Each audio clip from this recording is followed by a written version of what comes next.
Bonsoir, professeur André Joly. Bonsoir, monsieur. Alors, vous parlez dans la conférence vous insistez sur les vaccins, notamment, Oui. On parle de ça, Oui. mais aussi le fait que la nutrition, pour vous, est la base... De l'immunité. Voilà, tout à fait. Alors, à partir de là, qu'est-ce qui s'est passé? Pourquoi, puisqu'avant, il semblerait qu'on buvait du lait non traité... Alors, non vous avez acheté, raison, qu'est-ce la qui s'est question est passé? très intéressante. Le lait d'aujourd'hui n'est pas le lait d'autrefois. Ah. C'est bien les biens animaux, bien sûr, mais le problème, c'est que la conservation des produits laitiers, c'est à ultra haute température. Vous avez 24 milliards de litres de lait par an en France et ils sont conservés à UHT. Ça, c'est un choc thermique d'à peu près 3 à 4 secondes, 130 à 140 degrés.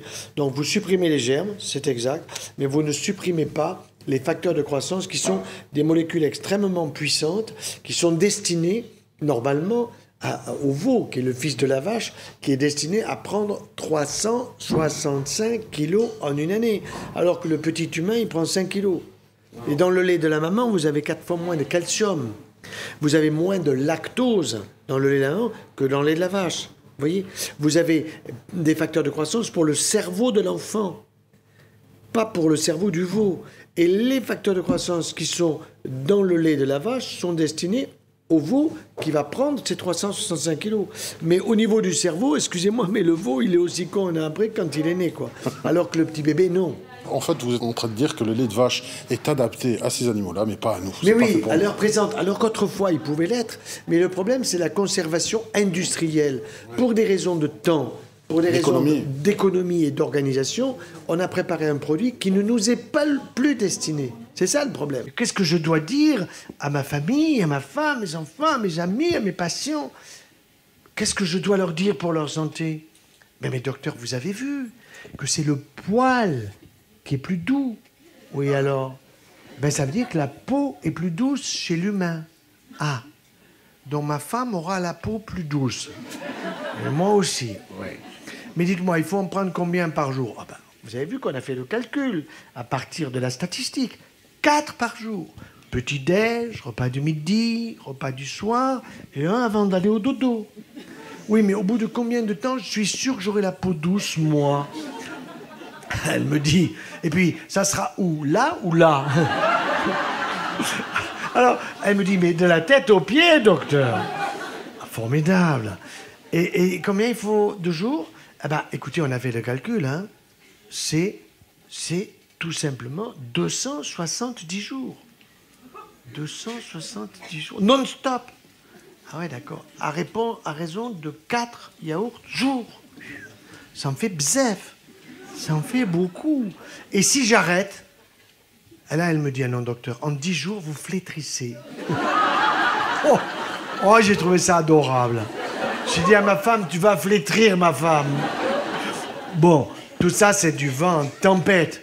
On se fout de nous. On nous prend pour des consommateurs.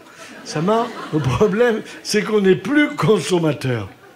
Là-dedans, ça tourne. Il y a des neurones. Et vous savez combien vous allez en gagner ce soir? 700. Mais il semblerait, d'après mes renseignements, parce que tout le monde google un petit peu, on fait des recherches, on s'aperçoit par exemple qu'on est les seuls mammifères à boire encore de lait après le sevrage. C'est curieux. Mais exact. On est les seuls mammifères adultes. Adultes, tout à fait. Si un jour vous voyez une vache qui boit du lait, prenez la photo, elle est folle. Elle est en Alzheimer, quoi. Pas de problème. Donc là, au lieu de la vache folle, c'est les hommes fous, on va dire. D'où est venu ce dérapage? Vous parlez de l'industrialisation, hein, donc lui acheter la conservation pour des raisons capitalistiques, en fait. Oui, qui date à peu près des années 50-60. Hein. Ah, c'est si récent que ça. C'est relativement récent, oui, bien sûr. C'est là qu'on nous pousse à écoutez, consommer. moi, quand j'étais enfant, mon père allait chercher le lait et on l'accompagnait en allant à l'école et on avait le lait dans le grand boc, si vous voulez, hein, et on amenait ça à la maison, on le faisait bouillir. Bon, aujourd'hui, vous ne faites plus bouillir, vous l'achetez en pack, vous ouvrez ça, vous le laissez sur la fenêtre tout l'été avec 35 degrés dehors, voilà, ça n'a plus aucun goût.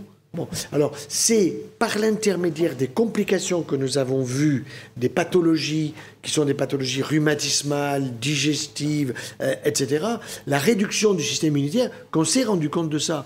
Donc, on s'en est rendu compte par la maladie. Vous savez, c'est la maladie qui vous amène à la santé. Ah. Et oui, parce que quand vous avez la maladie, vous rêvez de la santé. Alors, vous essayez de comprendre pourquoi je suis malade. Qu'est-ce qui me rend malade? Et c'est cette remise en question qui permet... C'est cette remise en question qui a permis d'abord à mon collègue Jean Sénialé de comprendre que l'alimentation, c'est une médecine. Pour moi, c'est la première des médecines. Alors, il semblerait que les Chinois avaient compris ça 5000 ans. Oui, mais il y a longtemps. Le problème, c'est que les Chinois, pour l'instant, ils sont dans la pollution et ils sont dans un régime un peu particulier. Voilà. C'est celui de la croissance, mais économique cette fois. Oui, pas de la santé, on va dire. Alors, vous n'êtes pas contre les vaccins, vous insistez sur ce point, hein, mais simplement, vous êtes pour... Est-ce que c'est un peu fort de dire le bon vaccin? Oui, non, c'est pas mauvais de dire le bon vaccin. Il faut dire qu'il y a des vaccins. Quand vous dites le bon vaccin, c'est le vaccin qui est indiqué. Voilà. Bon, c'est-à-dire chez quelle personne le vaccin est indiqué. Et ça, c'est le rôle du médecin. C'est un acte médical. De la même façon que le médecin vous dira, monsieur, vous avez un problème d'hypertension artérielle. Je vous traite comme ci et comme ça, et je suis responsable, moi médecin, du traitement. Maintenant, attention, vous avez un métier qui est à risque parce que vous êtes pompier, par exemple, parce que vous êtes médecin, parce que vous êtes infirmier, parce que vous êtes dans le monde médical, il y a un risque de problème avec l'hépatite B. Il faut vous vacciner. Bon, vous êtes dans le droit, vous êtes dans le jardinage, vous êtes dans la boulangerie, vous n'avez pas besoin de se vacciner. Seulement, ce que l'on veut, c'est la généralisation de la précaution. Seulement, le problème, c'est qu'il y a des pépins aussi avec les vaccinations. Et ça, il ne faut pas le dire. Donc pour vous, c'est une vaccination, oui, mais au cas par cas et adaptée à chaque individu. Absolument, on n'impose pas la généralisation des vaccins, sauf que si je suis un citoyen respectueux de la loi, et je la respecte, il y a le vaccin contre diphtérie, tétanos, polio, DTP, celui-là est obligatoire. Mais je veux bien qu'il soit utilisé de manière obligatoire, mais sans adjuvant dangereux, c'est-à-dire sans aluminium. Or, à 2 mois, qu'est-ce qu'on fait? On vous balance 6 valences sur un petit organisme de 2 mois dont le système immunitaire n'est pas fini. Donc, il faut le booster. Qu'est-ce que ça veut dire booster? Il faut le stimuler. Vous le stimulez avec un adjuvant. Et cet adjuvant, avant, c'était le mercure. Il y a tellement eu de pépins qu'on l'a éliminé. Et maintenant, ils n'ont pas trouvé mieux que l'aluminium. Or, j'ai écrit une lettre sur l'aluminium. L'aluminium, vous savez, je l'ai fait d'une manière humoristique. Ça vous rappelle quelqu'un, c'est moi, l'aluminium, moi, l'aluminium, moi, l'aluminium. Vous voyez ce que je veux dire? Bon, alors, je l'ai fait parler sous cette forme-là. Et la conclusion, c'est moi, l'aluminium, j'ai rien à foutre dans votre corps. Parce que si j'en prends, par exemple, avec de l'eau, ça peut arriver, pas de problème. 99,9% fout le camp dans les déchets. Par contre, si je l'ai en vaccin, c'est autre chose. Tiens, il doit y avoir des vétérinaires dans la salle. Bougez pas. Les vétérinaires, aujourd'hui, on leur dit, il faut vacciner le chat, il faut vacciner le chien. OK. Contre la leucose féline pour les chats, contre ceci, cela pour le chat. Alors, on les vaccine entre les 2 épaules pour pas se faire griffer, pour pas se faire mordre. OK. Quand aux États-Unis, ils ont lancé une grande campagne de vaccination parce que les labos étaient derrière et que tous les Américains, ils avaient un chat, 2 chats, 3 chiens, etc., pépette de pépette, vous voyez ce que je veux dire? Bon. Seulement 3 ou 4 ans plus tard, ils se sont rendus compte qu'il y avait des sarcomes. Il y avait des sarcomes, c'est-à-dire des tumeurs extrêmement graves qui sont des cancers extrêmement graves là-bas à l'endroit de la vaccination ou bien dans une autre zone du corps. Des fibrosarcomes, des chondrosarcomes, des ostéosarcomes, etc. Des tumeurs extrêmement graves, tellement que là-bas, il y a des gens qui ont dit, le mieux, on va vacciner les chiens et les chats sur la queue. Parce que s'ils font une tumeur, on coupe la queue et ça dégage. Bon. Eh bien, j'ai un ami, j'ai écrit un bouquin sur les vaccins qui s'appelle « Vaccins, comment s'y retrouver ?» Et le chapitre « Vaccins vétérinaires », je n'étais pas capable de l'écrire. J'ai appelé un ami très compétent, qui est un excellent vétérinaire de Savoie, qui est en même temps homéopathe pour les animaux, etc. Avec sa femme, ils sont absolument géniaux, j'aime beaucoup. Et donc, il m'a aidé à écrire tout cela. Et récemment, ça fait même pas 3 semaines, avant Noël, il m'appelle, il me dit « Henri, sais-tu ce qui vient d'arriver ?» Je dis « Non ». Il me dit « Ça y est, ils ont supprimé l'aluminium dans les vaccins pour les animaux. » Ah, c'est sympa, ça. Mais par contre, on le laisse pour nous, quoi. Vous voyez ? Et pourquoi l'aluminium a été retiré, vous le dites dans votre conférence, pour le vaccin contre les animaux et pas pour nous? C'est quand même curieux. Eh bien oui, vous posez une très bonne question. D'abord, la suppression de l'aluminium dans les vaccins animaux, elle est tout à fait récente, puisque je l'ai appris il y a 1 mois, alors que pour les vaccins humains, je pense qu'il y a des stocks monumentaux. Donc il faut les passer. Eh bien oui, voilà, il faut épuiser les stocks, vous comprenez ? Quand il n'y en aura plus, à ce moment-là, on fabriquera. Souvent, c'est ça, hein ? C'est révoltant. Bien sûr. Alors, autre chose que j'ai remarqué, on rit beaucoup pendant que votre conférence, et vous prenez d'ailleurs qu'avec l'humour, le message passe mieux. Bien sûr. Vous donnez de nombreux exemples de vécu, d'ailleurs très privés, avec votre fille, vos enfants, vos fils, etc. Famille nombreuse aussi, ses enfants, on apprend. Grand-père, je ne sais combien de fois. 13 fois. 13 fois. Ce qui est très intéressant dans les conférences, je vois là, il y a presque égalité homme-femme. En général, il y a toujours plus de femmes, et c'est intéressant. Pourquoi? Parce que quand vous informez une femme en France, vous en informez 400, 500 d'un coup. Ouais. Quand vous informez un mec, vous allez informer la moitié d'un. Sauf si vous lui parlez de sexe. Donc, messieurs, pour vous rester éveillés, je vous promets qu'à la fin, si je l'oublie, vous me le rappelez, j'ai une petite histoire pour vous qui concerne ce petit truc qu'on appelle la pièce maîtresse. Par contre, dans votre conférence, permettez-moi de vous dire, il y a 2 grands absents. La phytothérapie et l'homéopathie. J'aimerais avoir... Il faut que je revienne. Bon. Alors la phytothérapie, je vais vous donner un exemple. Imaginons que votre femme arrive à la ménopause. Oui. Elle a des bouffées de chaleur. Ça veut dire qu'il faut s'occuper un peu plus d'elle, lui offrir des fleurs. C'est de la phytothérapie. Bon. Mais en même temps, vous allez lui donner des tisanes de sauge. Le matin, phytoestrogène. Et le soir, d'aquilée millefeuille, phytoprogestérone. Et vous allez réduire ces bouffées de chaleur. Vous allez apporter phytoestrogène et phytoprogestérone qui vont remplacer des ovaires qui sont en train de se mettre au repos parce qu'elle a fini les cycles, si vous voulez, et qu'ainsi, elle ne peut plus avoir d'enfants. Voilà. Donc là, je donne phytothérapie. Maintenant, à 9 ans. Alors, à 9 ans, il ne faut quand même pas déconner. CM2.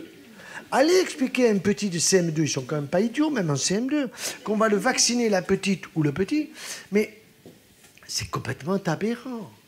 Alors on vous dit, oui, mais il y a des morts. Oui, on peut détecter le cancer du col par ce qu'on appelle le frottis cervico-vaginal.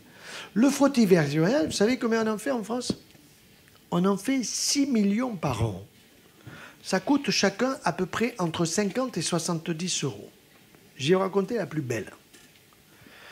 J'étais il y a 3 ans, 4 ans, dans le métro à Paris, je tombe sur un copain. Oh, vous savez, on était à la fac ensemble. Qu'est-ce que tu deviens? Viens, on va prendre un café ensemble.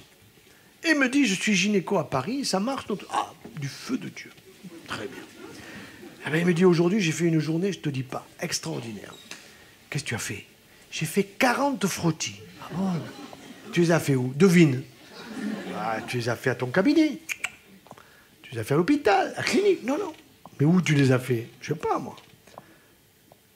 Dans un couvent.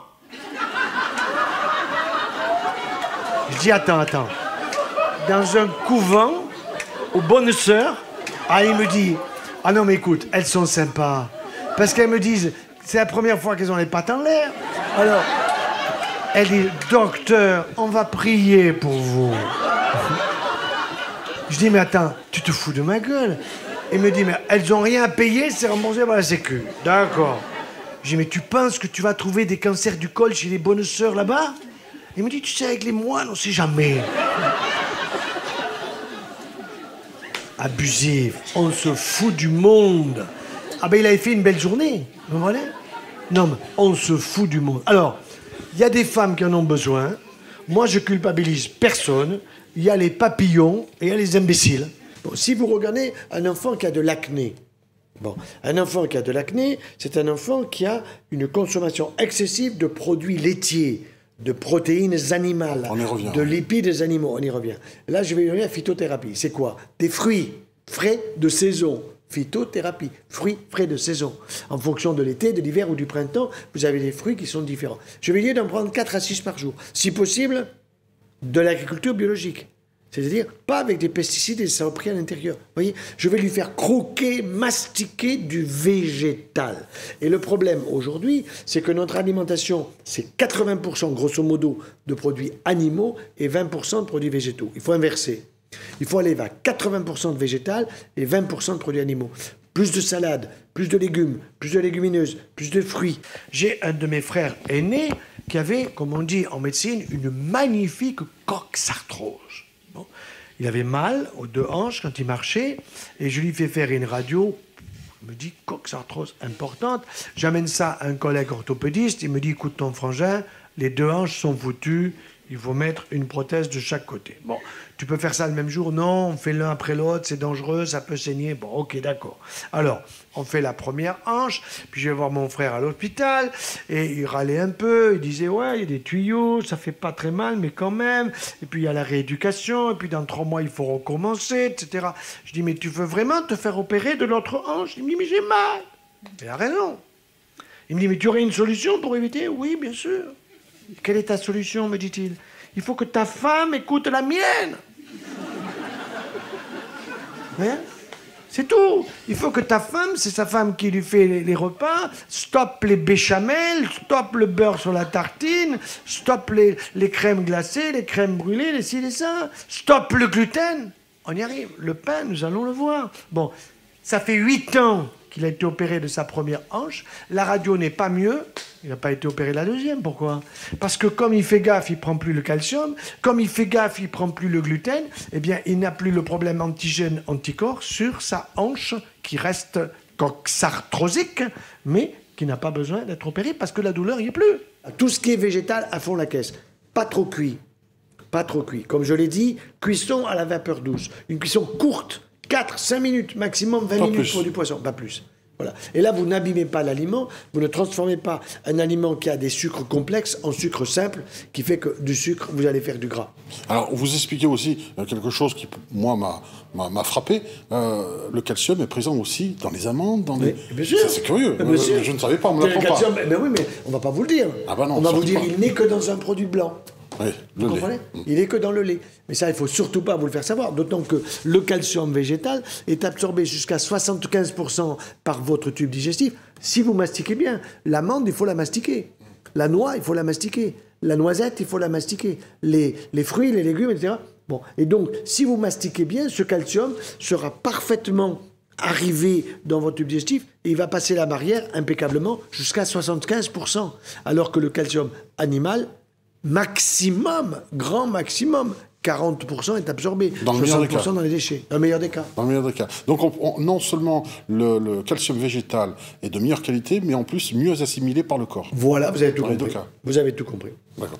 Alors, vous parlez aussi, et là j'aimerais terminer, conclure sur cette question, vous parlez que la prostate peut être soignée sans être opérée. Ah oui. Ça aussi. C'est beau, ça. Reçu. Ah, hein? C'est magnifique. Bien sûr. Ça intéresse tous les hommes. Si la prostate comprime trop le canal, parfois on dit il faut raboter. Oui. C'est-à-dire il faut ouvrir le canal, hein, le fleuve. Bon, bon. Mais si vous avez par exemple, on en voit malheureusement trop des cancers à la prostate, souvent on vous dit on va enlever la prostate. Au robot, technologie, machin. Non. On fait de la radiothérapie parfaitement ciblée. Seulement il faut que ça soit fait dans des centres très spécialisés. Là. Très pointu, oui. Ah oui, très pointu. On peut parfaitement guérir d'un cancer prostatique avec des rayons parfaitement ciblés qui sont hyper modernes, qui sont très ciblés sur la prostate. Le rectum ne prend rien, la vessie ne prend rien. C'est du nickel. Je ne suis pas radiothérapeute, mais moi j'ai vu faire. Bon. Alors il y en a qui mettent des aiguilles. Bon. Les aiguilles, je ne suis pas trop favorable parce que si un jour le monsieur il pisse une aiguille, vite, il faut partir et ça risque de donner une sténose, un rétrécissement du canal. Ce n'est pas une bonne chose. Bon. Mais le cancer prostatique, c'est très intéressant. Vous avez une dame qui vient vous voir en consultation. Docteur, je peux voir mon mari. Qu'est-ce qu'il a? Il se lève la nuit pour pisser. Bon. Il se lève combien de fois? Lui, il vous dit 2 fois. La femme vous dit 4 fois. Bon, parce qu'elle, elle est réveillée 4 fois. Bon. Alors, vous voyez le dossier. Vous voyez, prostate, 100 cm3. Bon. Une prostate normale, c'est 30 à 40. Balle de golf. Bon. Je dis, monsieur, madame, votre mari, il aime les produits laitiers? Ah, petit déjeuner, repas de midi, du lait, avant de coucher, il lui faut un verre de lait, sinon il ne dort pas. C'est normal, il a une prostate de veau. 100 cm3. Bon, si en plus il y a du calcium là-dedans, cancer prostatique. D'accord? Alors on lui dit, on vous enlève la prostate au robot. On va vous conserver les nerfs. Tintin, les nerfs, on ne les voit pas. Même au robot. Donc, quand le type est opéré, il ressort, la pièce maîtresse, elle ne marche plus. Vous comprenez? Il n'est pas content. Bon. Non, c'est abusif. Alors que si vous faites les rayons, ben, la sexualité va fonctionner, la puissance sexuelle va fonctionner. La seule chose, c'est que parfois, il faut donner un traitement au début anti-hormonal, parce que quand la prostate est de 100 cm3, il faut un peu la réduire pour qu'il y ait moins de rayons sur le volume. Alors, pour la réduire, on donne un traitement anti-hormonal. Et le traitement anti-hormonal, c'est un traitement qui est anti-testostérone. Ça veut dire que si je vous fais baisser la testostérone qui est fabriquée normalement par les testicules, votre libido, zéro. Vous avez 22 centres anticancéreux français. Pour moi, un cancer de la prostate, ça doit être soigné dans un centre anticancéreux, que ce soit dans votre région, ça sera soit Lyon, soit Montpellier, soit Clermont-Ferrand, soit Paris, enfin bon, région par région. Et pour l'équivalent féminin, il n'y a pas de prostate. Mammaire, c'est l'utérus. Alors, c'est le cancer du col de l'utérus ou le cancer du sein. On est de plus en plus conservateur pour le cancer du sein, mais c'est vrai qu'on en voit beaucoup également chez des femmes de plus en plus jeunes, parce que ça, il ne faut pas le dire, moi je vais vous le dire, ce sont les hormones qu'elles prennent de manière excessive. Beaucoup trop de pilules. Donc cet excès provoque justement des règles. Ah ben oui, parce que les seins sont très sensibles aux hormones, puisque à la puberté, ce sont les hormones fabriquées par les ovaires qui permettent la construction des seins. Et puis ça s'arrête. Oui. Après, il y a le cycle. Mais ça, il faudra en refaire une conférence. Alors, pour simplifier simplement, 5 fruits et légumes par jour, oui, mais sans produits laitiers, et éviter le gluten si possible. Alors quand même, un petit fromage de chèvre ou de brebis, c'est autorisé. Un ballon de vin, c'est excellent. Le Saint-Joseph de l'Ardèche, attention. Mais un ballon, j'ai pas dit un litron. Oui, tout avec modération. Voilà. Merci beaucoup. Avec grand plaisir. Merci à vous. Au revoir.